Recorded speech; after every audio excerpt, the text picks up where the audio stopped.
Hello, dear listeners, and welcome to today's TSF1 Greece podcast with Alex and Panos for the 6 Hours of Fuji. So, first of all, a great good evening to everyone. Hello, Panos. Hello, Alex. So, he's back, he's boosted, despite being tired, but he's here. So, let's not waste any time and continue with everything that we saw from the action from the iconic Fuji Speedway. Fuji Speedway is a track with decades of racing history nestled in the shadow of the majestic Mount Fuji. The latest round of the FIA World Endurance Championship delivered some high-octane qualifying action, shall we say, and we have a lot to break down. Right, Panos? Absolutely, Alex. We've got drama, tension and some surprising results from both the LMGTE3 and Hypercar qualifying sessions. Fuji never disappoints, does it? Of course not, it's Fuji. So, let's start with the LMGTE3 class.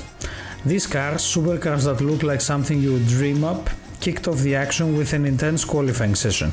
It wasn't just about setting the fastest lap though. The real fight was to get into the all-important top 10 because you definitely want to make it into Hyperpole. Yeah, and the competition was fierce. At one point the top 10 drivers were separated by 1.66 seconds. That's insane. Hiroshi Kumi in the ATF sport car had a particular strong lap, moving from 12th to 6th, pushing out some big names like one of the Lexus entries. Of course, and definitely that wasn't just about speed. Consistency plays a huge role too. But some teams struggled, like Porsche, who couldn't get their two cars into the top 10, and WRT with both of their BMWs having a hard time as well. And then we had the LMGT3 Hyperpole session. Talk about intense.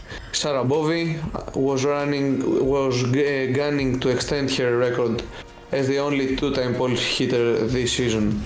Meanwhile, Josh Kell made history, becoming the first LMGT3 pole sitter in the World Endurance Championship with a stunning lap in his United McLaren.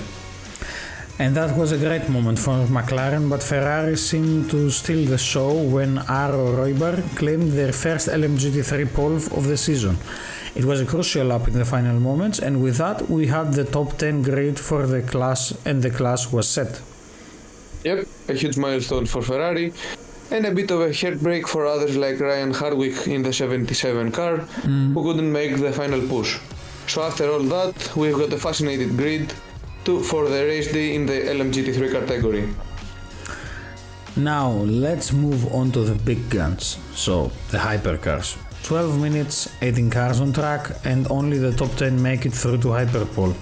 And this session was definitely a roller coaster. As Alex said, it sure was, and it started with Porsche making a solid push. Matt Campbell, a two-time pole sitter this season, was trying to lead the charge, but the competition was tough, especially from the Toyotas. Definitely. Ryo Hirakawa and Kamui Kobayashi were both flying in their Toyota Gazoo racing entries.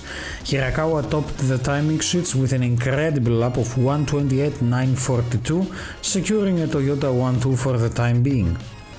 But then came the surprises. Alex Lynn in the Cadillac showed he wasn't messing around, delivering a stunning lap to take second place, splitting the Toyotas. And of course, it wasn't over. In the final moments, Vantour pushed his way up from 9th to the 3rd position, pushing one of the two Toyotas down. It was such a tight battle with only 41 thousandths of a second separating the top two. I mean, that's Formula 1 stuff. That's what makes this qualifying session so exciting. Every fraction of the second counts. Ultimately, though, it was Alex Lynn who took the Hyperpole position, marking Cadillac's first ever pole in the WEC championship. What a moment for the team. You could see how much it meant to them. I mean, Lynn was ecstatic after the session, saying how hard the team has worked all year and how it felt amazing to finally give them that much deserved pole. It was a lap that deserved all the praise. It's not easy to dethrone Toyota on their home turf, but Cadillac did it in style. I'm really excited to see how this plays out for the race we saw. And of course, I think it was an incredible race. So, right from the start, we saw the fireworks. The Cadillac got off to a dream start, leading the race ahead of Toyota, with Marco Wittmann's BMW making an early move into second. We rewound to a last year's race where Porsche led for the 4 hours after overtaking Toyota early on, and it looked like at the beginning we may see that on repeat. And it didn't take long for things to get physical. Mike Conway in the number 7 Toyota got shoved onto the grass by Laurence Vantour Porsche, and BMW was in the mix as well. Wheel banging, lockups and even some contact, things were heating up fast. And then we had the major incident with the number 83 Ferrari locking up and slamming into the number 5 Porsche. That set off a chain reaction with the Alpine and Ferrari becoming the innocent victims. I mean, it was chaos. The Alpine team was understandably frustrated as well. And right so, it ended up with a stop-and-go penalty for the Porsche that triggered it all. But that wasn't the end of the Alpine's troubles. There was more action between them and Lamborghini later on, with a great back and forth battle for position. Eventually, the Alpine managed to get past after some brilliant overtaking. And speaking about standout performances, how about Valentino Rossi in the BMW? I mean, the man was on fire, the doctor just delivered. He pulled off some amazing moves, slicing through the field and making it look effortless. I mean, this might have been his best stint of the season. Totally agree. Rossi was in double slipstreams, making smart decisions and put himself in prime position. It was thrilling to watch him navigate through the field like that. But of course, the drama cannot end there. We saw the magical Kevin Estre in the number 6 Porsche leading the Hypercar class with a 6-second gap, only though to have a big lockup and run off the track. Suddenly, the comfortable lead was under threat. Yeah, and it turns out the issue was liquid on the brake pedal.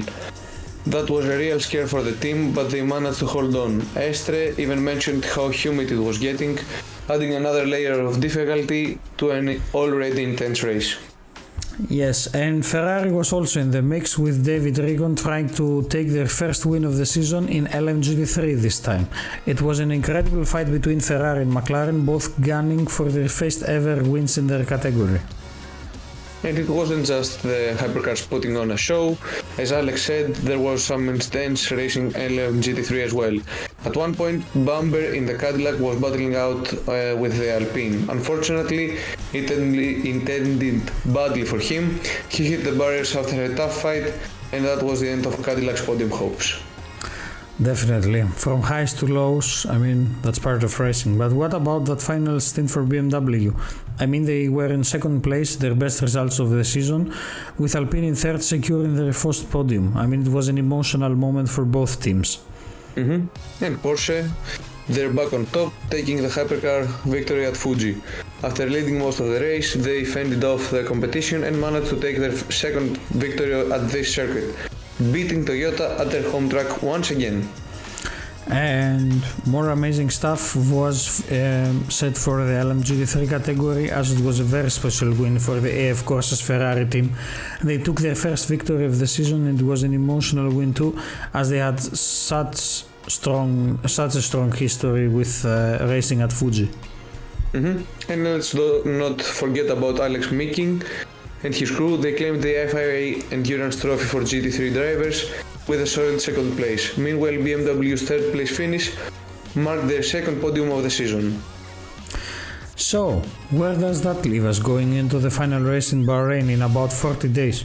So, Porsche has retaken the manufacturers' championship lead, Toyota is still in the hunt, and Ferrari, BMW and McLaren all have big results they will be chasing. It's going to be a showdown that we haven't seen in quite some time. Absolutely. Toyota will want to forget this home race, but they still have a shot at the title in Bahrain. And let's don't overlook the continued fight in LMGT3. There's still plenty left to be decided. Definitely. So I guess at this point this leaves us with around, I think, like kind of 1 month plus. So I think in around 50 days we will have settled everything and seen it all, and the next podcast where we will wrap up this season will be at the beginning of November. So till then, thank you very much for being with us. Pano, thank you very much for co-hosting today once again. We hope to have Dimitris Makmitsos, as we like to call him in Greek, and his friend Bob. And the friend Bob, of course, on the final race. I mean, we have to make it happen somehow. We got to pull it off. Till then, we wish you a nice day or evening, and we hope to see you on the final episode. Bye.